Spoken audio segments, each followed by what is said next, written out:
বৈশ্বিক তহবিল আছে, সেই তহবিলটা 5 লক্ষ টাকা একজন এমপিকে দেয়। টাকাটাও যে আসছে আমি জানি না, ওনারা বললো যে খোঁজ নিয়ে যায়, হ্যাঁ টাকা বছর আসছে না, যেটা তো আমরা জানার নাই। তো এবার আমি এমপি নির্বাচিত হওয়ার পরে 17 ফেব্রুয়ারি শপথ নিয়েছি এই অর্থ বছরের বাকি সময়ের জন্য প্রত্যেক এমপির 1,83,000 টাকা 500 টাকা এটা তার বরাদ্দের জন্য দিয়েছে। এ ব্যাপারে এখন এ সম্পর্কে আমাকে আমার পিএস একদিন বললো, আমি তখন লড়াইতে ছিলাম জনগণের সাথে, পিএস বললো যে এই ঘটনা এটা দিচ্ছে, তো আজকেই তালিকা জমা দিতে হবে, আপনার তো নলেজে মনে হয় না। আমি বললাম যে হ্যাঁ তালিকা জমা দাও। তো আমি বললাম যে তুমি তাহলে সব ইউনিয়ন থেকে এটা নিয়ে নাও। তো বললো যে অফিস থেকে বলছে যে একটা তালিকা যে কোনোভাবে দিয়ে কটা নাম দিয়ে তোমরা এটা নিয়ে যাও, নিয়ে যাওয়ার পরে তারপরে সেটা এমপি সাহেব যেভাবে চাইবে ওইভাবে বিতরণ করতে পারবে।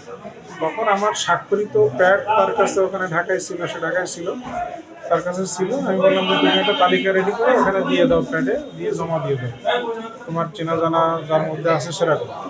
সে চেনা জানার জায়গাগুলোই আমার মানে পরিবার বা আমার এলাকার লোক এরকম ধরে ফেলছে আর কি বেশি, সেটা ধরে সে তালিকাটা দিচ্ছে। পরে এই টাকাটাও যে আসছে আমি জানি না। এরপরে যে সময় গতকালকে ফেসবুকে আসা তখন আমি ইউনারে বললাম টাকা কি আসছে কিনা, ইউনারা বললো যে খোঁজ নিয়ে যায়, হ্যাঁ টাকা বছর আসছে না, যেটা তো আমরা জানার নাই।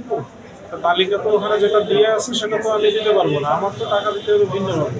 মানে আমি তো এমন না যে আমার সন্তানকে 10,000 টাকা ধরে নাম দিয়ে দিতে হবে, আর আপনারা একসাথে কাজ করেন, আমার পাশে আছেন, জানেন আপনারা এটা সব কিছুই। কিন্তু এটা এইভাবে ফেসবুকে কেউ কেউ এটাকে চালাই দিছে, দেওয়ার পরে সেটা আসতে পরে সাথে সাথে আমি আমার ভেরিফাইড ফেসবুকে এ বিষয় নিয়ে আমার টোটাল কথাটা যেটা আপনাদেরকে বললাম ওটাই আমি জানিয়ে দিছি।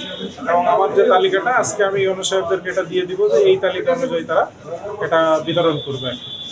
তাই তার মানে যে তালিকায় আপনার 2জন মেয়ের কথাও আমরা দেখছি, এটা কি সঠিক? হ্যাঁ, ওইখানে যেটা দিছে সে ওইটাই মিন করছে।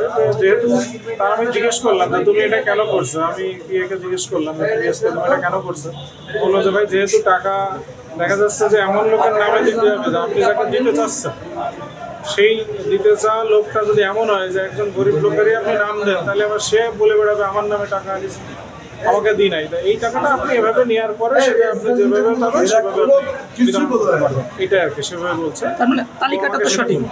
হ্যাঁ, ওই তালিকাটা সঠিক, ওই তালিকাটা আমার প্যাডে গেছে, আমার স্বাক্ষরিত প্যাড আমার বিয়ের কাছে ছিল, ও সেটা দিয়ে দিচ্ছে।